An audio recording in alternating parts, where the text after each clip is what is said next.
오늘 새벽에 함께 볼 말씀 잠언 10장 1절에서 5절까지 말씀 우리 한 번 더 보겠습니다. 솔로몬의 잠언이라 지혜로운 아들은 아비를 기쁘게 하거니와 미련한 아들은 어미의 근심이니라. 불의의 재물은 무익하여도 공의는 죽음에서 건지느니라.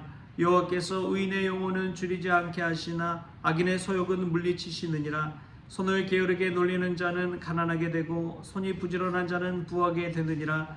여름에 거두는 자는 지혜로운 아들이나 추수때에 자는 자는 부끄러움을 끼치는 아들이니라. 아멘. 할렐루야.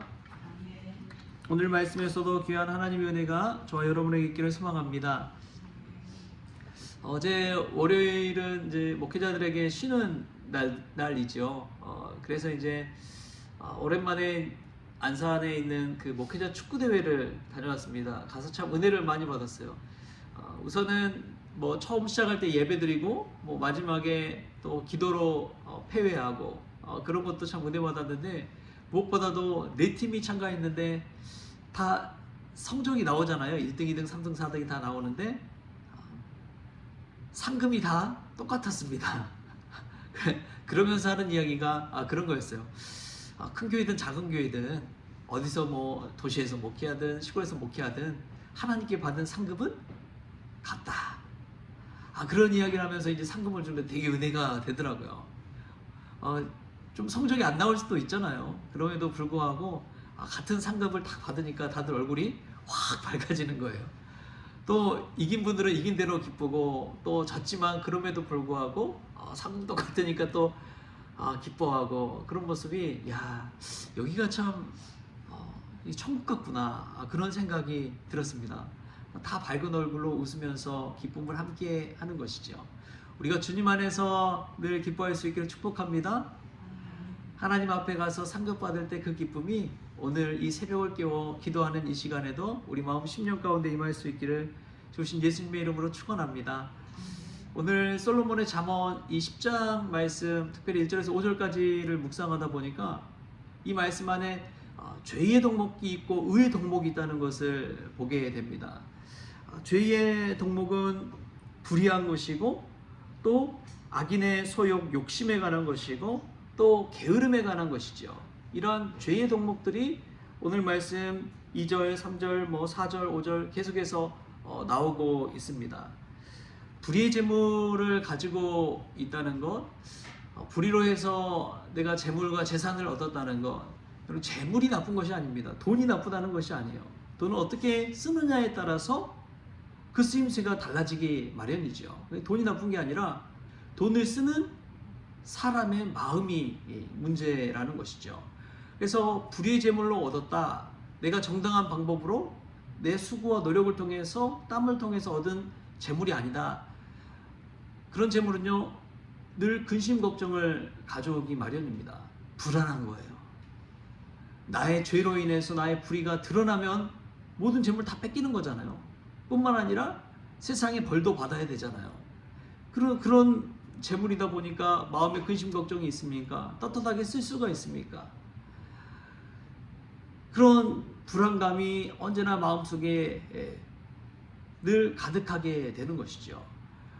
그래서 작은 것을 재물을 얻더라도 정정당당하게, 의롭게, 정의롭게, 공의롭게 얻었다면 그만큼 뿌듯한 것이 없는 것이죠.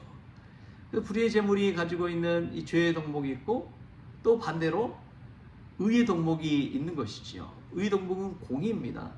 정의입니다. 남들 앞에서도 다 인정받는 그런 의의 덕목인 것이죠.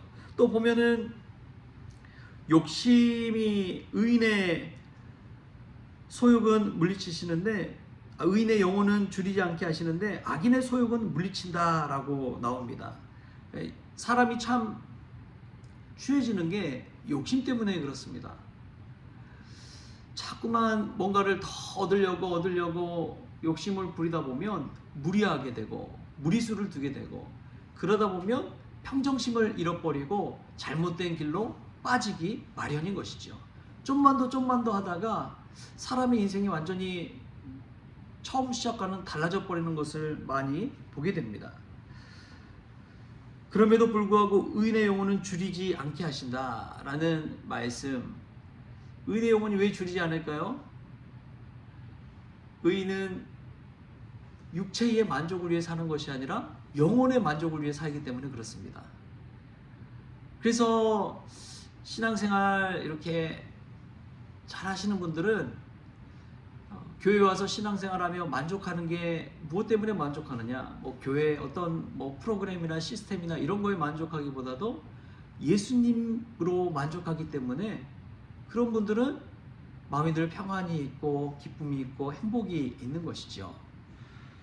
그래서 주님 한 분만으로 만족하는 것이 우리의 신앙생활 할 때의 가장 큰 기쁨이라는 것. 여러분, 어떤 분들은 교회를 정하면서 여러 것을 막 순례하시는 분들 계세요. 그런 분들 보면은 목사님 설교를 참 우선시합니다. 참 중요하죠. 또 목사님 인상이 또 어떤지도 유심히 봅니다. 그리고 성도들의 얼굴, 성도들의 자세 이런 것도 참 유심히 봅니다. 근데 교회의 가장 본질은 예수님에게 있습니다. 예수님을 나의 구주로 모시고 예수님으로 만족한 인생을 산다면 그 사람이 어디 있든지 그 사람은 예수님으로 인해서 행복한 천국 인생을 살게 될 줄 믿습니다. 그런데 다 가지고 있더라도요, 예수님이 안 계신다면 그 영혼은 죽은 영혼이에요. 더 큰 욕심을 부리기 마련입니다. 왜냐하면 예수님으로 만족해야 되는데 그 만족함을 알지 못하고 누리지 못하기 때문에 세상 것으로 막 채우려고 하는 거예요. 그래서 크고 좋고 막 향기나고 막 이런 것들만을 찾아 나서기 때문에 근데 그걸 도저히 만족하고 채워질 수 없거든요. 오직 예수님으로만 채워질 수 있는 것이 있습니다. 그 예수님을 인해서 만족하는 인생이 가장 복된 인생인 것이죠. 또 보면은 부지런함과 게으름에 관해서 이야기하고 있습니다. 너무나 당연하죠. 손을 게으르게 놀리는 자는 가난하게 되고 손이 부지런한 자는 부하게 되느니라. 이 게으름과 부지런함, 우리가 늘 부지런한 사람이 있습니까? 늘 게으른 사람이 있습니까? 계절 따라서 또 달라지기도 하고 상황 따라서 달라지기도 하죠. 그럼에도 불구하고 이 부지런한 사람들은 특징이 있습니다. 아주 작은 것에서도 배움을 얻습니다. 성경에서도 보면 잠언에서도 개미에게서 배우라고 그러잖아요. 개미에게서 배우라. 두령도 없고 뭐 두목도 없지만 정말 열심히 일하고 땀 흘리는 그 개미에게서 배우라. 이 부지런함의 덕목은 또 다른 것이 아닙니다. 오늘 할 일을 내일로 미루지 않는 사람이 부지런한 사람이다. 부지런한 사람이 어떤 사람이라고요? 오늘 할 일을 내일로 미루지 않는 사람. 그런 사람이 부지런한 사람이다. 또 참 이 부지런함이 가져오는 축복이 있습니다. 저는 아브라함을 보면서 이 창세기를 읽다 보면 느끼는 게 아브라함은 아침에 일찍 일어난 일이 굉장히 많았어요. 뭐 모리아산 거기 가는 것도 아침에 일찍 일어났지만 아침에 일찍 일어나서 모든 일들을 다 맞춰 놓은 사람이 아브라함이구나 라는 것을 깨닫습니다. 그냥 아브라함의 사건 자체가 아니라 아브라함의 일상의 삶을 들여다보려면 그가 아침에 일찍 일어나 했던 일들을 한번 돌이켜보면 됩니다. 아, 그는 정말 부지런한 사람이었구나. 남들이 눈 감고 잠자는 그 시간에 일어나서 아침에 일찍 일어나 주일을 감당하고 주의 제단을 쌓고 가는 곳마다 하나님께 예배드리고 그러한 삶을 살았구나 라는 것을 알 수가 있는 것이죠. 남들보다 성공하려면은 단순합니다. 남들이 5가지 일을 하면 남들보다 하나 더해서 6가지, 7가지 일을 하면 그 사람 반드시 성공합니다. 성공할 수밖에 없어요. 왜냐하면 남들과 차이가 나잖아요. 남들이 똑같이 하는 것이 게으름이 되어버립니다. 부지런한 사람 앞에서는. 여러분, 하나님께 영광 돌린다는 것도 저는 마찬가지라고 믿습니다. 우리가 그냥 신앙생활 하면서 똑같이 하면은 그냥 그저 그런 신앙생활을 할 수밖에 없어요. 그런데 그것보다 하나 더, 한 걸음 더 부지런할 수만 있다면 하나님께서 더 큰 은혜와 축복을 주실 줄 믿습니다. 가난함에 더 가난함으로, 겸손함에 더 겸손함으로 나간다면 차이가 나잖아요. 그 영혼과 또 하나님 바라보시는 그 시선의 차이가 있는 법이지요. 예수님과 제자들의 차이, 하나님을 바라보는 그 차이, 그 믿음의 차이, 그건 아주 작은 것에서 일어납니다. 바로 이 부지런함과 게으름의 차이인 것이죠. 여러분, 우리는 어떻습니까? 게으른 삶을 살아가고 있지는 않습니까? 남들 다 아는 그 정도로만 신앙생활하고 있지 않습니까? 우리가 부지런함을 가지고 열심을 내어서 하나님의 은혜를 더 사모할 수 있기를 바랍니다. 나를 간절히 찾는 자가 나를 만날 것이라고 했어요. 구하면 얻을 것이라고 했습니다. 문을 두드리면 열릴 것이라고 했습니다. 우리 하나님 앞에 부지런함으로 나아가는 자가 또 하나님께서 더 큰 은혜 주실 줄 믿습니다. 우리 말씀 보면서 의의 덕목을 좀 더 알면 좋을 것 같은데, 우선은 갈라디아서 5장에 나오는 성령의 열매가 있죠. 사랑과 희락과 화평과 오래 참음과 자비와 양성과 온유와 충성과 절제, 이 9가지 열매가 있고, 또 베드로후서 말씀 한번 우리 읽어볼까요? 베드로후서 신약성경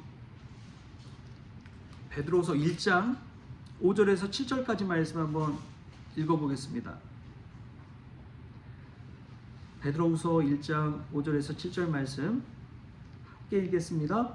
그러므로 너희가 더욱 힘써 너희 믿음의 덕의 지식을, 지식의 절제를, 절제의 인내를, 인내의 경건을, 경건의 형제 우애를, 형제 우애의 사랑을 더하라. 아멘.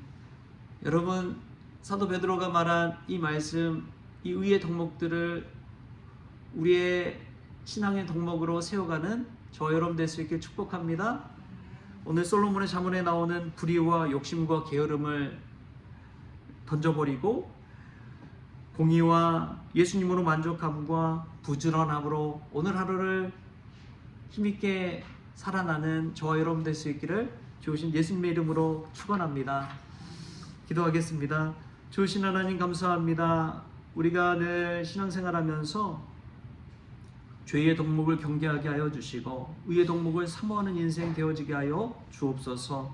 그럴 때에 지혜로운 믿음의 성도 되어지게 하여 주셔서 불의한 재물에 눈을 감게 하여 주시고 아주 작은 재물일지라도 정의롭게 공의롭게 해서 내 수고와 땀을 통해서 얻는 기쁨도 있게 하여 주옵소서. 악인의 소욕은 물리치시고 주님으로 만족하는 의인의 영혼들 다 되어지게 하시며 게으른 손이 가난을 가져온 것을 깨닫고 오늘 하루 더 열심으로 더 부지런함으로 나의 손을 놀리게 하여 주셔서 그로 인해 주님께 영광 돌리고 예수님 자랑하며 예수님께 더 가까이 나아가는 그런 믿음의 성도들, 지혜로운 성도들 다 되어지게 하여 주옵소서. 오늘 하루를 또한 주심에 감사하며 예수님의 이름으로 기도하옵나이다. 아멘. 우리 주님이 가르쳐주신 기도로 오늘 새벽 기도를 마치겠습니다. 하늘에 계신 우리 아버지여, 이름이 거룩히 여김을 받으시오며 나라가 임하시오며 뜻이 하늘에서 이루어진 것 같이 땅에서도 이루어지이다. 오늘 우리에게 일용할 양식을 주시옵고 우리가 우리에게 죄진 자를 사하여 준 것 같이 우리 죄를 사하여 주시옵고 우리를 시험에 들게 하지 마시옵고 다만 악에서 구하시옵소서. 나라와 권세와 영광이 아버지께 영원히 있사옵나이다. 아멘.